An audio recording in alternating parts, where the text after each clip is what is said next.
46 years ago, I was called as an assistant to the Quorum of the 12, and for the first Há 46 anos, fui chamado como assistente do Quórum dos 12 e subi pela primeira vez nesse púlpito. Eu tinha 37 anos na época. Vi-me no meio de veneráveis e sábios profetas e apóstolos, cujo nome, como proclama um hino, todos reverenciamos.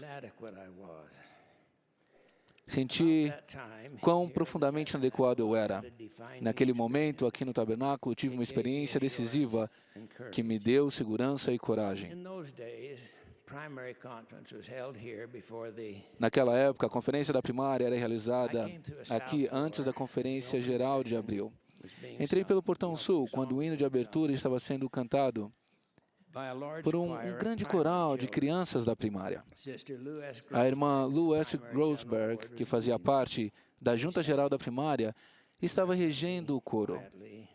Elas cantaram: "Com amor, com fervor, invocamos-te, Senhor. Com amor, com fervor, cantaremos teu louvor. Com amor, com fervor, vai nossa oração, para que venhas habitar nosso coração." As crianças cantaram reverentemente. O organista, que compreendia que a excelência não chamava atenção para si mesma, não tocou um solo enquanto elas cantavam,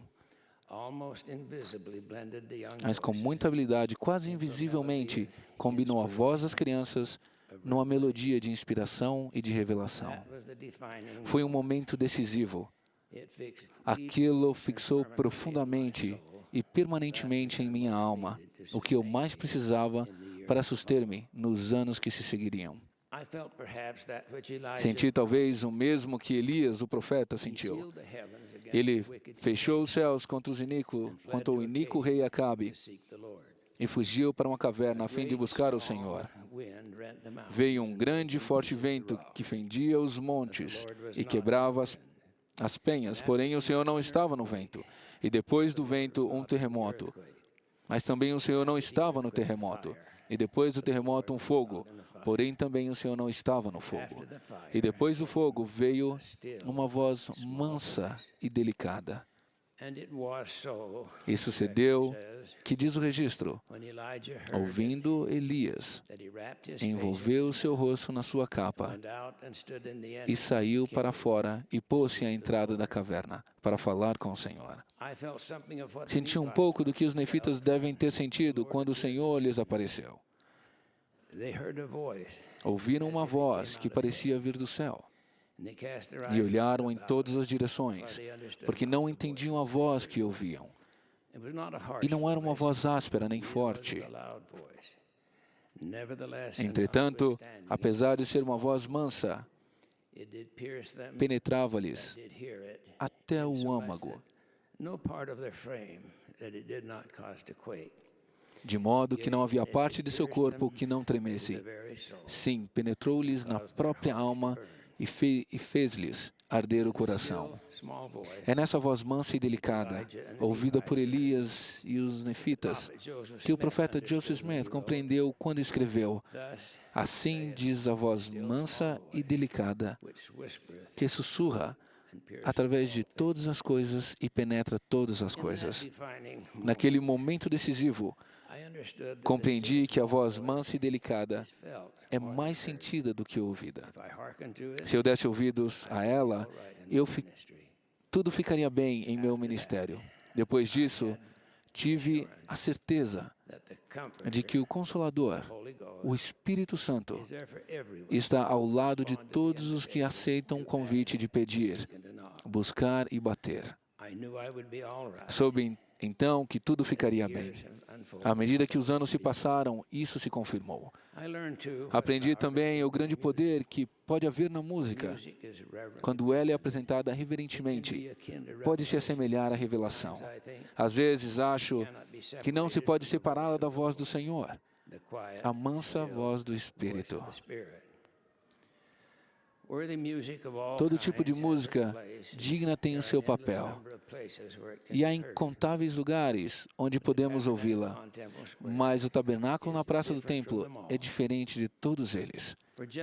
Por gerações, o coro do tabernáculo inicia sua transmissão semanal cantando essas palavras da autoria de William W. Phelps. Entoai a Deus louvor nesse dia do Senhor. Repousareis, gratidão a Deus dareis pelas bênçãos e amor. Há mais de 100 anos atrás, o presidente Wilford Woodruff, que na época estava com 91 anos de idade, proferiu o que talvez tenha sido seu último sermão deste púlpito. Na congregação estava Lee Grant Richards, de 12 anos. Seu pai, George F. Richard, que mais tarde foi ordenado apóstolo, tinha levado os filhos para o tabernáculo para ouvir as autoridades gerais. Lee Grant nunca se esqueceu daquela experiência. Por mais de 20 anos, foi muito chegado ao Lee Grant Richard. Quando ele estava com 96 anos, ainda tinha aquela mensagem em seu coração. Não conseguia lembrar-se das palavras proferidas pelo presidente Woodruff, mas jamais havia esquecido o que sentira quando elas foram ditas. Em certas ocasiões, senti a presença daqueles que construíram e preservaram esse tabernáculo, pela música e pela palavra proferida. Nossos predecessores mantiveram a simplicidade do Evangelho e do testemunho de Jesus Cristo. Esse testemunho foi a luz que guiou a vida deles. Grandes eventos que forjaram o destino da igreja aconteceram nesse tabernáculo na praça do templo. Todos os presidentes da igreja, exceto Joseph Smith e Brigham Young, foram apoiados em assembleia solene nesse tabernáculo.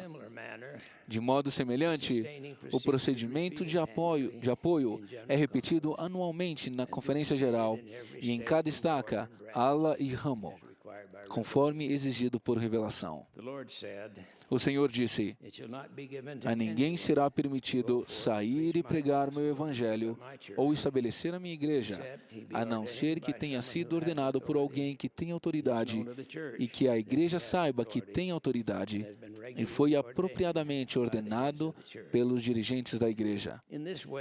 Desse modo, nenhum estranho pode entrar em nosso meio e alegar ter autoridade e tentar desviar a igreja do caminho correto. Aqui, em 1880, a Pérola de Grande Valor foi aceita como uma das obras padrões da igreja, padrão da igreja. Aqui também, duas revelações foram acrescentadas à Doutrina e Convênios, hoje conhecidas como a seção 137 e 138. A seção 137 registra uma visão dada a Joseph Smith no templo de Kirtland. A seção 138 é a visão dada ao presidente Joseph F. Smith a respeito da visita do Senhor, do Salvador aos espíritos das pessoas falecidas. Aqui, em 1979, após anos de preparação, a versão Sud da Bíblia do Rei Tiago foi apresentada à igreja. As novas edições do Livro de Mórmon, Doutrina e Convênios e Pérola de Grande Valor foram anunciadas à igreja aqui. Na Conferência Geral de 1908, o presidente Joseph F. Smith leu a seção 89 de Doutrina e Convênios, a Palavra de Sabedoria. Depois disso, ele e seus dois conselheiros e o presidente dos 12, todos falaram do mesmo assunto, a Palavra de Sabedoria. Então, um voto para aceitá-la como obrigatória para os membros da igreja foi unanimemente manifestado. Essa revelação começa assim: devido à maldade e desígnios que existem e virão a existir no coração dos homens, conspiradores nos últimos dias, eu vos adverti e previno-os, dando-vos esta palavra de sabedoria por revelação. É um escudo e proteção, especialmente para os jovens. Faz parte daquela armadura completa de Deus, prometida nas revelações para protegê-los dos dardos inflamados do inimigo. A igreja e seus membros individuais sempre estiveram e sempre estarão sob ataque do adversário. Ele encobrirá e até apagará a voz mansa por meio de música ruidosa e dissonante, com uma letra que não se pode compreender. Ou pior, com uma letra que pode ser compreendida. Ele nos desviará cuidadosamente do caminho, com toda a tentação que ele puder conceder. Aqui, por revelação, o Senhor estabeleceu a ordem do sacerdócio. Isso abriu as portas para o cumprimento do mandamento do Senhor de levar o Evangelho a toda a nação, a tribo e língua e povos, e fazer com que sua igreja fosse estabelecida entre eles. Aqui, o livro de Mórmon recebeu o subtítulo Outro Testamento de Jesus Cristo. A partir de então, todo aquele que abrir o livro saberá, pelo próprio título, o que ele contém. Os ensinamentos, os sermões e música, os sentimentos e o Espírito são transferidos, sem perda, deste sagrado edifício para o grande centro de conferências aqui perto, onde são ouvidos por dezenas de milhares, traduzidos em dezenas de línguas e enviados para congregações espalhadas pelo mundo inteiro. Além disso, esse Espírito entra nos lares de milhões e milhões de santos dos últimos dias.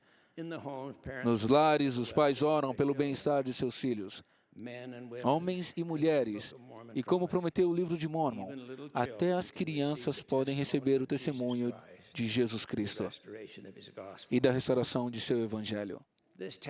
Esse tabernáculo da Praça do Templo é uma casa de oração, uma casa de jejum, uma casa de fé, uma casa de glória. E a casa de Deus, sim, a sua casa. Aqueles que são chamados para falar,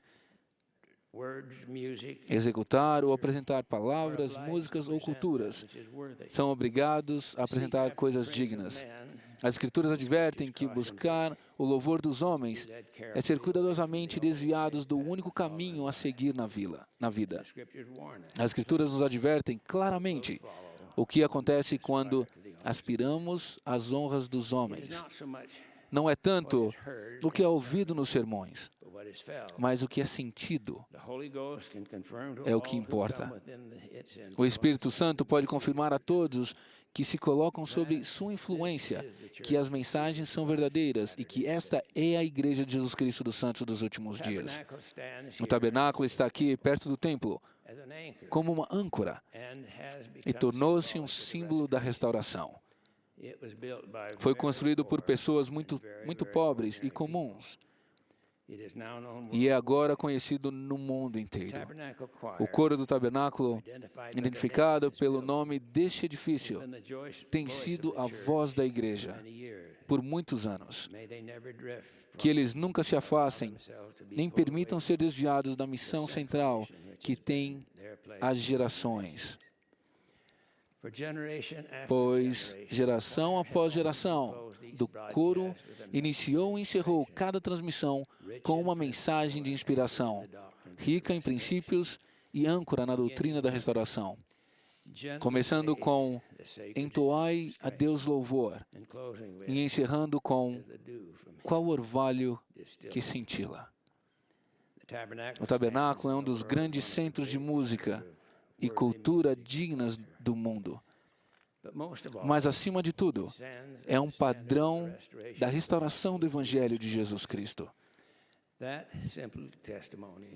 Esse testemunho simples foi profundamente e permanentemente instilado em mim, aqui nesse edifício, por aquelas crianças da primária, cantando de modo reverente e pleno de revelação.